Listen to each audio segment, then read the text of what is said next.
Welcome to another Luain Press podcast. Today with us, we have a very special guest, Luain Press's first international author, Andy Porter.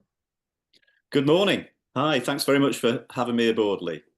Absolutely. Anytime, Andy. As I was just saying there, it's about time we get you on the podcast, we've actually haven't had any. You could be the first of our authors that we've actually had on the podcast, which is a total tragedy. We need to get Michelle Bossonet on as well, and maybe Niall Gallen down the line. But Yeah. welcome aboard. So yeah, neighbours got a Indeed. new hot tub. Neighbours got a new hot tub. Yeah, these poems, they just had me laughing when I read them. They really are. They're excellent. Up until you reached out to us last year, you submitted to us, and we brought you onto the Luain Press Library. But up until that point, you were known as the nearly published poet. Tell us a bit about that. Absolutely. How are you Oh, nearly gosh. published? Yeah, I was the nearly published poet, indeed. That goes back to some mutual friends of ours, the Poetry's Dead podcast, Ryan and Leon, whose program I started following, I think it was last April. And we've established a communication between us. They'd asked me to send some poems in, which I did. Leon very kindly read one of my poems out. I recorded a couple for them to put on the show as well. So it was great, actually, out of nothing. The first time I ever heard anyone other than myself read one of my poems was Leon. So and that was a lovely experience. So on the back of that, I heard you on the program as well. And I heard about Luain Press, and I was thinking, what a great idea that you've actually set a publishing house up. So there's kind of like interconnections between the four of us. And anyway, the Poetry's Dead decided they were bringing out an anthology, and they invited me to contribute a poem to it, which I was absolutely delighted. This was going to be the first time, another first time in print. So very excited. They decided which poem they wanted. I think I sent 4 or 5, and they chose Death of a DIY Man. So I was really excited about that. And in it went, and they contacted me back. Great, it's all coming together, Andy. Looking forward to releasing it. And being 2 poets, I suppose administratively maybe they had a bit of a lapse. I can totally sympathise with that because I do it all the time.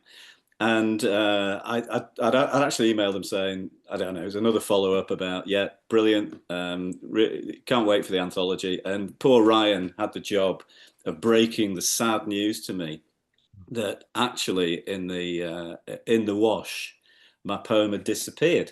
So 30 poems were going in, and mine, which was one they really wanted to get in, actually had not made the cut.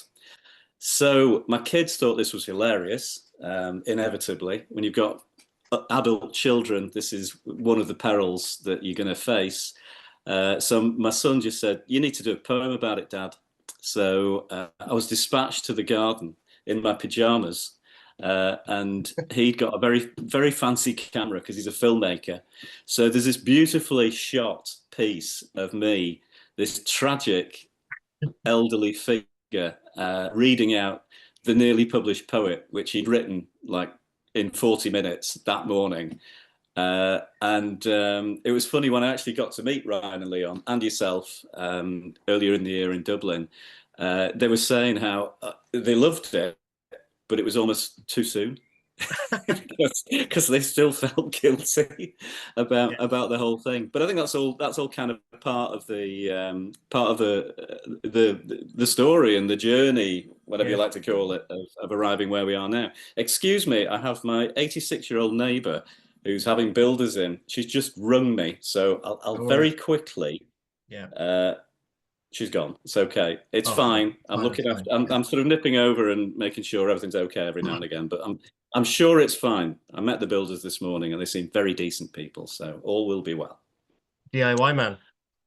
There you go. Indeed. Yeah, I've got on both sides now because I've things going on over there at Rachel, my neighbour's house, and at the back there is a lot of DIY activity going in. So it's timely. At any point in the conversation, This is somebody else.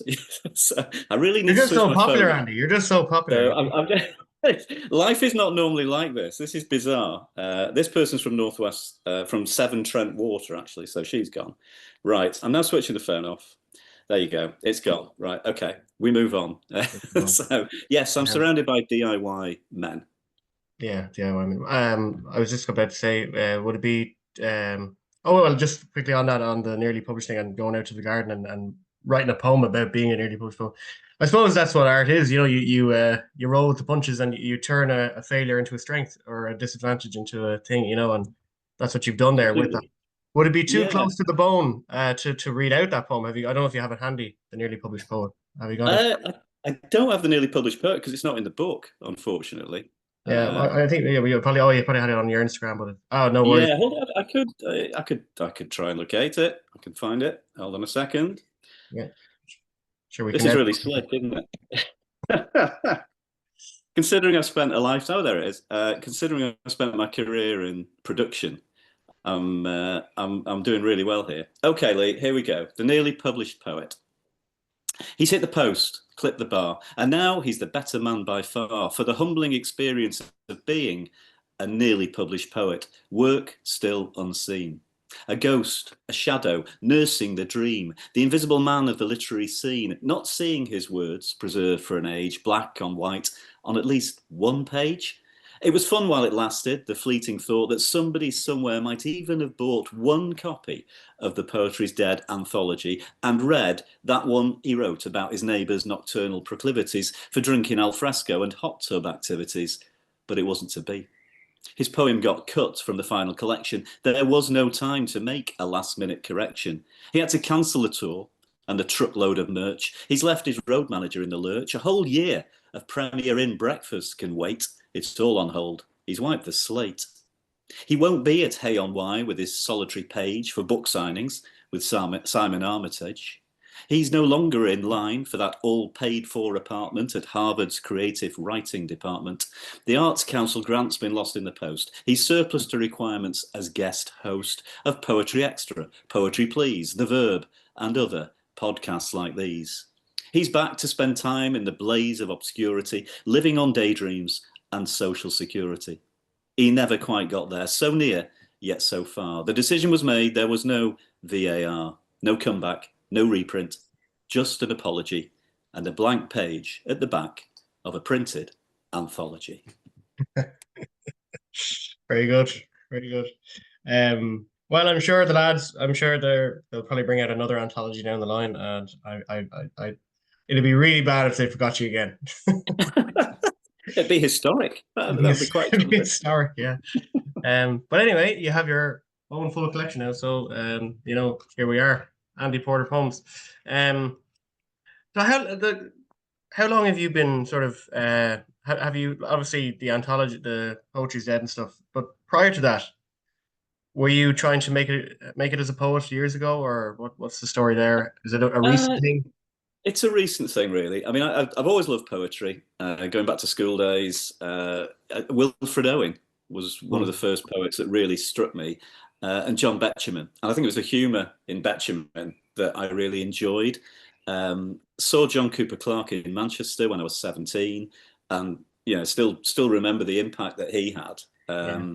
So then I started. I'd always written bits and pieces, but I did actually do recitals of John Cooper Clarke poems at university as a little sort of party piece. Hmm. So it was always in there, really. And then in terms of my career, I ended up actually doing a lot of writing in my job because I was writing scripts for videos and writing copy for advertising. And that kind of absorbed the energy, really. So the poetry took a back seat. But then lockdown arrived and the work disappeared and poetry reappeared, which Hmm. was a wonderful corollary of it all, really. And not just in terms of writing myself, but reading. So I've read an awful lot of poetry in the last 5 years. And fortunately, the poems seem to keep coming. So it's something I really love. And one of the things I did was I shared them quite early on. We've got various WhatsApp groups in the village I live in, which is a peculiar place. It's just, it's typical English village, I suppose, stocked with eccentric characters, and a lot of interesting things go on that, to us, they're just bizarre. To anybody from the outside world, a flock of sheep careering through the village at speed, and all being observed and noted by the WhatsApp group is funny. The latest one's a peacock. We've got a peacock on the loose, apparently. Keeps appearing in gardens, on roofs, alongside. There's a poem in that. There's definitely There a is. poem. It's done. It's done. It's gone. Oh, it's done. All right. I haven't heard it yet. No, it's a new. It's yesterday's. Yeah, that was yesterday. Ah. So there's always something going on. So I shared it with. I've got 3 groups. One is very much the lads who do a lot of DIY, genuinely, at different levels of efficiency and proficiency. One of the other groups is the village-wide group, which is everyone. So you've got to be a bit careful about what you put on that. You can't you can't go too far. And the other one is the ukulele group that I'm a member of as well, because I started playing the ukulele in lockdown. So I sort of selectively fed poems out depending on what they were about and what I thought, which audience might be more appropriate for them. And I got some interesting, nice responses. People enjoyed them, and it kind of kept people a bit amused at times when we were all a bit fed up. So it was good to actually have to bounce poems off people and think, well, it's not just me enjoying writing them. There are actually people out there who seem to enjoy hearing them. So yeah, that was where it all came from. Well, I think what's nice about it, you have a nice simple style, simple rhymes, but it's the humor, that ropes people in. Just talking about the local people of Great Barrow where you live. I love at the end of your about the author section, you say, you live with your wife Kathy, another beautiful, funny, and wise Belfast woman in the small village of Great Barrow, close to Chester, where he's surrounded by lunatics, most of whom are his friends. Absolutely, Yeah. All totally accurate. Would you say you're the bard of Great Barrow, or is there anyone like what's the literary scene like in Great Barrow? Is there anyone It is limited. Yeah, I have been described as the bard of Barrow, which is Oh, nice. that's cool. But I've actually got people sending me their poems now, which is great because poets are beginning to emerge out of the woodwork. It's like I've kind of put myself out. I've come out as a poet effectively, and on the back of that, others are actually happy to share some of their stuff, and they'll send it to me, and then I let them know. Yeah, great. Just keep going is always the message. Like people that you know or strangers? No, well, kind of acquaintances really, rather than close friends, which is nice. I'm in a running group as well, the Barrow Buzzards. They got the name, the Barrow Buzzards. Yeah, they got the name because a buzzard actually attacked me on a training run during lockdown. So when we started a running group, it could only be the Barrow Buzzards. So that's our theme, and it's just kind of capturing that is that sort of the sort of energy, the different people in the place is really what I'm trying to do all the time, and it's fun. Yeah, great. It's great food for inspiration and imagination. By the sounds of things, your local area, you're making the most of it. Definitely. It is, yeah, it is. I mean, I am surrounded by characters, and it's a beautiful area as well, which is great. There's lots of walks and places you can go and find some peace and quiet. And obviously, as a poet yourself, that walking in nature is a great way to get some inspiration. Absolutely, yeah, definitely.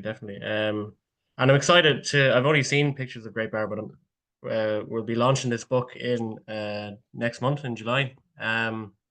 Myself and the 2 lads that let you down. The guilt keeps kicking in. They're over for the launch.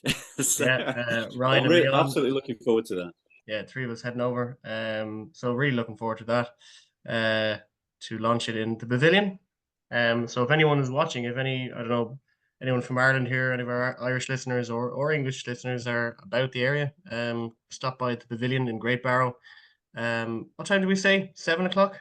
6 till 7:30. 6 to 7:30. Yeah. Come by, grab a book, signed copy from yourself, hopefully, and be a good night. Or a rare unsigned copy. They're even more valuable. Absolutely. Yeah. maybe you can read a poem from the collection, if you like. One that I don't know. Is there anything that any particular favorite poem you have, or? I'd be delighted to. I think, in view of our conversation, it'd be good to put Death of a DIY Man in context. So, Yeah. spoiler alert, it is called Death of a DIY Man. So, you might guess what's coming. Here we go. There's a Viking warrior around the back with a multi-tool and a power pack, keeps nuts and bolts in a padlocked sack. He's a DIY man. He's building a shack. With his manic screw-fix lust, he'll transform that hedge into dust. It makes no odds. He's not fussed. He's a DIY man, born to rust. He wears a John Deere branded shirt, recharges himself when he feels inert. Watch out for the chainsaw. This will hurt. He's a DIY man. Stay alert. He totes a jackhammer from DeWalt, keeps all his gear in a lead-lined vault. Destroying concrete's a binaural assault. He's a DIY man. Nobody's fault. Instruction manuals, talks like he wrote them. Ways to stay safe, he likes to promote them. Swing that strimmer, mind your scrotum. He's a DIY man. General factotum. At weekends, he's Attila the Hun with a cordless drill and a stapled gun. Hiring a Kango's his idea of fun. He's a DIY man. Time to run. His drill bit's smoking. It starts to smell when he's cranking up the decibels. Being in his proximity's a living hell. He's a DIY man. Can't you tell? He lives on the edge in his high-vis vest. He's a no-nails addict, he once confessed. He's widely regarded as a bit of a pest. He's a DIY man. Give it a rest. His Nirvana is a Husqvarna or a fossil-fueled steel. By the side of the bed he keeps a strimmer cord reel. When his glasses steam up, he does it by feel. He's a DIY man, keeping it real. He lives for the crushing rhythmic sound of the cement mixer turning round and round and round and round. He's a DIY man, more lost than found. His battery's lithium, no need to check. He's tantalised, just like his deck. His marriage is a total wreck. He's a DIY man. Hold on a sec, there's something wrong. An electrical arc. This high voltage stuff's no walk in the park. He was hanging the lights, now it's gone dark. He's a DIY man, no bright spark.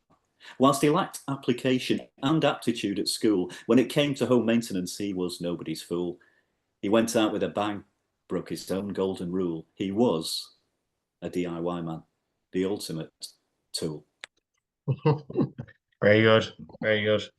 Yeah, lots of you've got it down to a T there. You know, your classic DIY man. You know, it's I love that bit. It's just life. It's just life. Yeah. I mean, literally in lockdown, the guy at the back must have bought every power tool known to man, and most days he used all of them. So we were sitting in the garden in those incredible sunny, nothing to do days, and there'd be this cacophony coming from the back of the house. So he had to go in the book. Yeah, and he's left the village now, so it's fine. You know, it's all's okay. There's no. You're all safe again. You're all safe. He won't be. He won't be coming to the launch on July the 24th. Oh, that's a shame. Yeah. No, it's very, very good. One poem that had me laughing was W.B. Yeats in salsa class. That's a great one. Would it be too much to ask you to read that one? No, not at all. Not at all. Yeah, I enjoyed that one as well. Yeah, because Yeats, 19. on a slightly more serious note, Yeats, when I was a young man, was my favourite poet. I started with Wilfred Owen, thinking he's the one. I got really into T.S. Eliot, and then Yeats arrived in my sixth form at school, and yeah, Yeats was the one. I got a poster of Yeats from the forerunner of the Winding Stair bookshop. No way. In Dublin. Yeah, I went over to Dublin when I was 17 because my parents lived on Anglesey, so we could get the ferry over and have a day trip to Dublin, very, very cheap. And I remember discovering this bookshop by the Liffey, and I bought a Yeats poster and I bought a James Joyce poster, and they were in my room at university when I went there. So W.B. Yeats, on a more serious note, I do really like. But this is W.B. Yeats in a salsa class. That is no session for old men. The young, with lithe legs and arms, stretch like sapling trees. We, the flailing generation, whose Latin songs fail inflamed and arthritic joints to ease. We began at 8. It's now 10. How long before one amongst us succumbs and dies? Caught in that sensual music, all wrecked, monuments from years of bad neglect. An aged man is but a tragic thing, all bloodshot eyes and sagging flesh. Soul, clap its hands, sing, and louder sing, for every misplaced stretch of lycra under stress. Nor is there escape from trapped wind. A blast echoes through the over 60s salsa class. Old bastards, wheezing with knobbly knees on fire, as if in a volcanic lava chasm, exchange advice on suitable attire to combat chafing, hernias, orgasm. They lift their arms to shoulder height, no higher, with the cries of those with spines in spasm. Once out of nature, I shall never take my bodily form from any natural thing, but such a form as boot camp instructors make of every sweating, heavy breathing being, red-faced, grimacing, desperate to fake some faint semblance of a sassy hip swing, forgotten dignity, inhibitions crash, victims of the over 60s salsa class. Wow. There you go. So you've obviously been witness to the salsa class. No. I've heard all about it, but the more Oh, and wow. a lot of my friends do it, Yeah. and some of the narrative does relate to incidents that have been related to me by them. In fact, there's now the men now outnumber the women at the over 60s. It's Pilates, not salsa, but same principle. Yeah. And you know, it just sounds like agony, to be honest. Yeah. So I've not, and I have the flexibility of a fence post, so it's probably not for me. It should be for me, but I don't think it is. Yeah.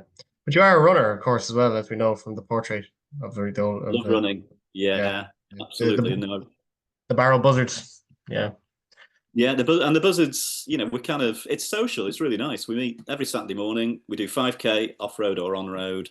If you want to run less, that's fine. And we meet on a Thursday and run in the forest. The forest buzzards go to Delamere Forest, which is only about 10 minutes away from here. So it's great, and we are typically we're older, but we've got some. You know, there are kids 9, 10 years old who run with us. Yeah. I think our oldest buzzard ever was a guy in his 80s ran with us. There you go. So it's good, and I think because we're all in it together, we know that no matter what the weather is, every Saturday morning there's going to be at least half a dozen with wet feathers huddled together for warmth in some corner of the playing field. Very good. Aside from poetry, I wanted to talk about something else as well. So you recently, well, you went with me actually. You, me, Ryan, and Leon. We went to see Men's Business, directed by your nephew Simon Stevens. Written Um, by him. Yeah, he didn't. Yeah, he didn't direct it. Yeah. Written and directed by Simon Stevens. And if we just look at your about the author section, so it says you in 2012 you produced and co-directed a short film starring Andrew Scott, Seawall, which was written by your nephew, playwright Simon Stevens. But you were co-director. So tell us a bit about that experience there. Working Oh, with Andrew Scott, big actor, you know. oh, wonderful! Absolutely wonderful. And no, it was great. Simon and Andrew are friends, and they'd never actually worked together. And one of the theatres in London had a typical old London theatre. The place was falling apart, and a lot of work needed doing on it, and they had to close. And if they had to close the theatre for any extended period of time, it would have been totally disastrous. So they asked playwrights who they knew, Simon being one of them, if they could write a play specifically for the theatre that could be done in daylight, so they could actually do it in the foyer area just to keep the place open and alive. And he wrote it within 3 weeks, and he knew he wrote it for Andrew Scott. It was always going to be Andrew who did it. Sent it off to him. Andrew loved the idea. They did the play. It's a monologue. It lasts just over 30 minutes. And I read it and I thought, we could make a film of this. So Simon and I we'd had conversations over the years about collaborating on a film. And this was the one. We just thought, yeah, we can do it. And everything just fell into place. There was a sufficient gap in Andrew's ridiculous schedule, because at that time he was playing Moriarty in Sherlock. So he was, he was a busy actor. Apart from lots of stage work that he does, because his first love is always the stage, I would say.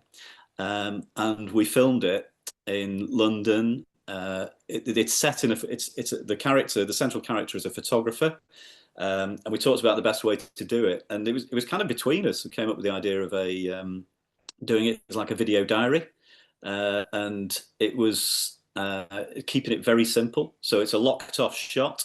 Andrew effectively sets the camera at the beginning, and then at the end of the film, he puts his hand over the lens. So it's literally just one locked off camera shot. But it's his performance and Simon's words that make it really special. So all filmed in the course of about 3 hours. And the finished film is actually one take. It's just ridiculous. Oh. So, but the camera we had, a new DSLR at that time. We're going back to 2012. So it only would allow you to film 12 minutes in one stretch, and then you had to reset the camera. So we had to come up with a way where you could get two stages in the narrative where Andrew could walk off and come back on again. So we did that. Used the pretext of him going off getting a bottle of water, and he just came back on and did that, and it actually looks totally seamless. But there are 2 edits in it, so 32-minute film, 2 edits. Then when we got it, I watched it, and I thought, wow, this is something quite unique. And I was the editor who was working on it with me. He put a look, a kind of filter look almost on it. To in his mind, he was thinking, oh, well, you need to give it a bit more character. And I was like, no. It needs to be exactly as it was shot. So if you put a filter on, you're going to lose some of the folds in Andrew's t-shirt when he moves, and his movement was just as important as the words, because he's just an incredible. He's an actor who acts with every bone in his body. Yeah. So it's so simple. All we did was add some ambient sound, which our sound recorders had recorded in that place on the day. So little bits of the hints of a city going on in the background, and that's it. So we released it on an online platform, and it kind of took off. There were lots of people around the world who loved it. Lots of Andrew Scott fans got it because it was Andrew, and it had another life in lockdown, which was great, because Simon and I decided we should just release it on YouTube and just let anyone see it. Yeah. So we did that initially on a limited time basis, and it got quite a lot of press. We got coverage in the New York Times, we got coverage, Toronto Star, The Stage, they did a review of it, and it was all positive. That was a nice thing. It was there are very few negatives about Seawall, the film. And it's just something, it will always be there. Somewhere, someone new will discover it and think this is a unique piece. So, and it was great just being able to do it with Simon and Andrew, who is, apart from being a brilliant actor, he's a really, really nice guy. That's and it's all about the work. So, yeah, it was great. Why do you think it took off again during lockdown? I think people felt obviously isolated, anxious, lonely, all those things. And the play explores those themes, and along with others, faith, family, love. It's universal, really, and I think it particularly resonated when people were on their own. It's because he's a lone figure pouring his heart out effectively into the camera. Yeah, I think like that choice to keep it like one frame, as well, makes you feel like it's just you and isolation, and as well. Yeah, the first time my mum watched it, because I showed it to my mother, who was I think she was 90 when it came out, 92 she was, and I showed it to her, and she just went, Andrew, he's talking to me, and that was exactly what I wanted to hear. It was like, this is not acting. There's no artifice at all. This is a human being communicating very directly with you, the viewer, and that's the best review, really. My mother was like that. she could always nail it in a sentence, and that was spot on. That's always good to get mom's approval. Yeah, definitely. Always. Very good. We have about 10 minutes left, so I'm just conscious of time now. While a lot of the poems in this are very funny and stuff, there's definitely beauty. I remember when you came over to Dublin, we watched men's business that night. We went to see the play. And then we went out for a few pints in McDade's, which is a great pub. One of my favorite pubs, more so for the history associated with, you had like Patrick Cavan and all would drink there and stuff. And we were sitting there. And I think at that stage, the last, because we were going to, we were publishing this collection, but I think, I can't remember what the last poem was. It Celebrant at that stage? Yeah, yeah, absolutely. Celebrant was the last, was the final Yeah, poem of the well, collection. But you read out a poem. We all took turns to read out a poem. Leon read a poem, Ryan read a poem, I read a poem, and then you just read a random poem from your phone. And I was listening to this, and I was like, that needs to be the last poem because yeah. it was just beautiful. Like there's no punchline, there was no joke in it. It was just a beautiful, well written poem, and I was like, that needs to be the last poem. 1967, Gilhead. Tell us a bit about 1967. Yeah, 1967. That was when Gilhead is what they used to call an outdoor pursuit centre in the Lake District. It's on Lake Windermere, and it's an old house that was converted so that kids from inner city Manchester, typically from Manchester schools, would have the opportunity to go somewhere where they could experience nature and experience mountaineering and canoeing and sailing and all those things that otherwise they would not do.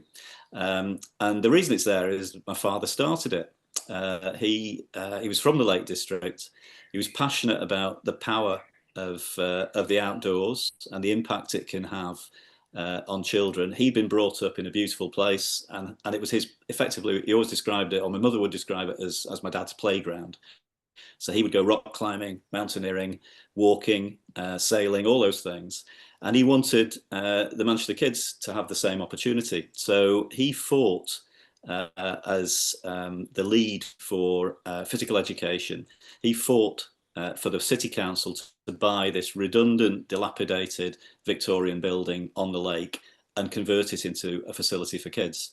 And it's been there ever since. And so all these years on, it's still there doing its job and introducing children to the outdoors. And interestingly, Mike Garry, the poet, and his siblings all went to Gilhead, I've discovered, through some communications with Mike. And it's a very special place to them. And it was great to hear that, because he was one of those from Moss Side, the real heart of it, which my dad loved Moss Side because it was full of people and full of energy and full of creativity, but it was always the forgotten part of Manchester, the place you didn't go to. And my dad was the opposite. He loved those schools, and he would have been so pleased to hear that. Very good. Very good. Do you want to hear it? I want to hear it. I want to hear it. Yeah. Okay, here we go. Right. And I'm so pleased that having heard it, you wanted it to go in the book and be the last poem. So thank you, Lee. Thank you. 1967, Gilhead. There's a house that stands by Windermere, close to a rushing stream, fresh green fields and water clear, which shines with hopes and dreams. For many years its rooms stood cold, no sunlight reached its halls. Behind cracked windows, rot and mould, blackened, peeling plaster walls. Rained on, forgotten, left to die, slumbering under starless skies. The house stands by an ancient wood, where blackbirds sing from dawn, and all is beauty, all is good, from beck to lake to lawn. Inside its walls a spirit dwells, and feeds the flames of truth, whilst echoing over crags and fells are calls of joy and youth. A Lakeland man could see a way the house might live again one day. Fired by an inner flame, he fought, determined not to rest, until finally the place was bought, and then commenced his quest. Revived, restored, the old white house with its heavy wooden doors was filled with light and love and life spilled onto rocks and moors. Out of buses, pouring, tumbling, on slippery slate, running, stumbling. But soon the children's steps grew steady. Eyelids wide, they felt the air, released, renewed, reborn, ready, unveiling fresh horizons there. In damp-laced boots and bright cagoules, with rucksacks packed, they tramped the fells, exchanging smog and roads and rules for wet turf, moss and bracken smells. Stepping stones and little bridges, tracking herdwick trails on ridges. Now on the mirrored lake they sail, and paddle in canoes, or on the woodland nature trail follow contour lines and clues. In Moston or Hume, no oaks are seen, and lambs have never grazed. For Gorton, Rusholme, Newell Green, horizons to be raised up by hills to a piece of heaven, the Manchester kids of '67. Give us our long-imagined place, our other mountain home, where pines reach high and swallows race and red deer quietly roam. Give us our place within the world. Give us our time, now and past. Hear our voices, arms unfurled, free to be us at last. So many have trod the path once laid by the Lakeland man at the house he made. Wonderful. Well, Andy, we're coming up on the end of the session here now, but great to have you on, and it's great to have you part of the Loon Press Library, and looking forward to the launch next month. And just again to remind people, so Neighbours got a new hot tub, poems by Andy Porter. We're launching it in the Pavilion in Great Barrow, 6 o'clock to 7:30. Come along, bring your family, bring your dog, bring your children, bring everyone. Don't bring your power tools. No power tools allowed. You'll be No turned power away. tools. You'll be turned away. And yeah, just looking forward to that. And we'll also have Poetry Dead Boys there as well, Ryan and Leon. So yeah, absolutely. And again, just well done, Andy, and congratulations on everything so far. And hopefully we'll see more movies down the line and more poetry books, you know. So yeah, well, thank you, Lee, and to get this published is an absolute joy for me. But an equal joy is the community, and Ryan, Leon, you, the other poets, the other brilliant poets, like Michelle, like James Anthony. I've read their work. I'm in awe. I think you've done a fantastic thing, and I hope we all get a chance to get together at some point. That'd be lovely to have a Luain event and actually meet everybody. Because you've got a great group. Yeah, it's good. It's good. Well, look, I'll be. We also have this book. Anyone in Maynooth, Andy's book will be up. There's a sort of it's called Picnic in the Park, and we'll be there selling books.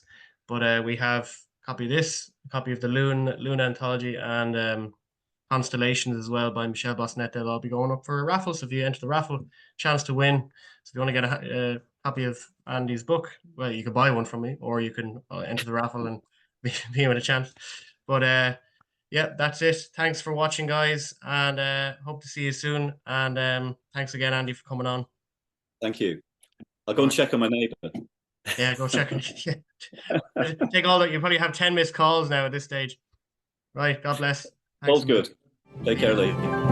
Bye.